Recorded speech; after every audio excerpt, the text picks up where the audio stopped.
Women represent the majority of ISA holders in the UK, but they are statistically less likely to fill or max out their allowance compared to men.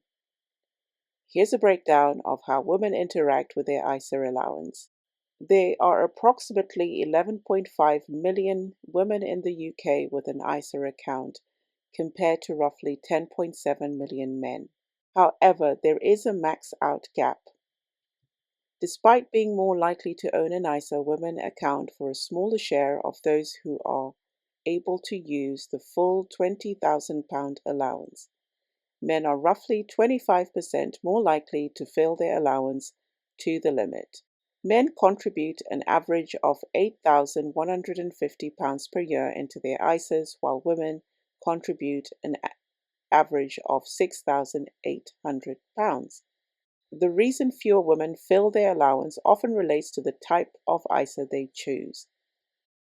Roughly 71% of women who pay into an ISA choose a cash ISA because interest rates have been high recently, even up to 5%, and many women use these for their emergency funds rather than long-term maxing out strategies.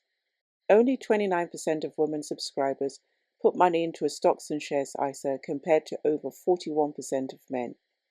Investors of any gender are significantly more likely to hit the £20,000 limit than cash savers. Now, market research from early 2026 suggests that there are three main reasons why this is happening. The first thing is the gender pay gap. On average, women in the UK still earn less than men. The median gap is currently sitting around 7% for full-time workers, and this results in less surplus income to hit the 20k ceiling. Number two, risk profiling. Women are statistically more likely to prioritize capital security, that is cash, over market volatility, stocks and shares. And number three, the buffer mentality. Women are more likely to use ISAs as accessible rainy day savings rather than dedicated retirement or wealth building vehicles. Now, here's a fun fact. While fewer women max out their ISAs each year, women who do invest in stocks and shares ISAs have been shown in several UK studies to actually achieve slightly higher average returns than men, primarily due to trading less frequently and sticking to long-term plans. Are you making good money? And if you are, and you happen to be async, that is single income, no kids, you have avoided the kid tax, but you're likely falling into a different trap, the HMRC tax leak. Without dependents, your ISA isn't just a savings account, it's your early retirement ticket and your freedom fund. As a sync, your risk tolerance should be higher. You don't have to save for a university fund or a 5-bedroom house in the suburbs. You're saving for you 2.0. 2025-2026, everyone was running to cash ISAs because the rates hit 5%. It felt great, right? Wrong.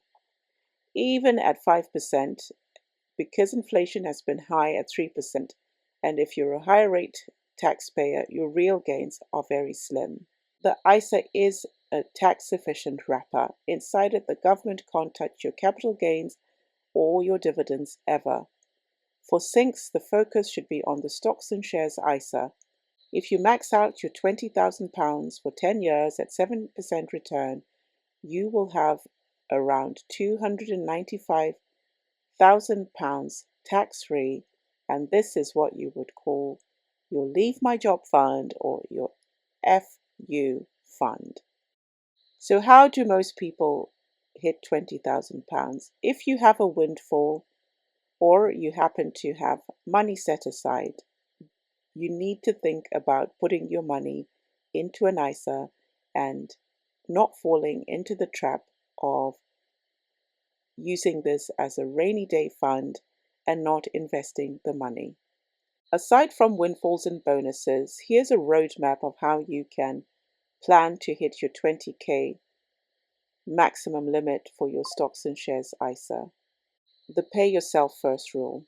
This is important. If you save £1,666 a month, this is the magic number to hit that 20K target. It sounds like a big number, but realistically, you're not paying for childcare, you're not paying for school uniforms, and this is what you should use as your sink premium. April's already gone, but if you are able to be an early bird moving your money into an ISA, you are part of the early bird April 6th hack that a lot of people have used to their advantage.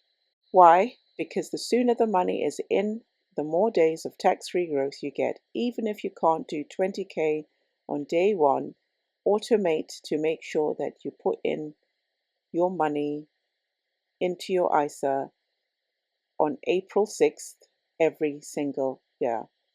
If you happen to be under the age of 40, there's also the lifetime ISA with a maximum limit of £5,000. Being a Sync Wealth Builder isn't just about hoarding money, it's about buying back your time. You don't need to have a CEO salary to have a seven-figure ISA. You just need the discipline that most of the UK lacks. For higher earners, the ISA is the only place for you left to hide money as the government freezes tax bands. The 15 million people filling ISAs are doing the bare minimum. Don't be most people. So check your wrapper. Are you too heavy in cash? Automate everything. Set the £1,666 or whatever your maximum is to go out the day after payday into your ISA. But also think long term. Your ISA is your private pension that you can access whenever you want. If you're a Sync building wealth, hit subscribe. We're talking about the new, rich, single tax efficient and totally free community. So see you in the next video.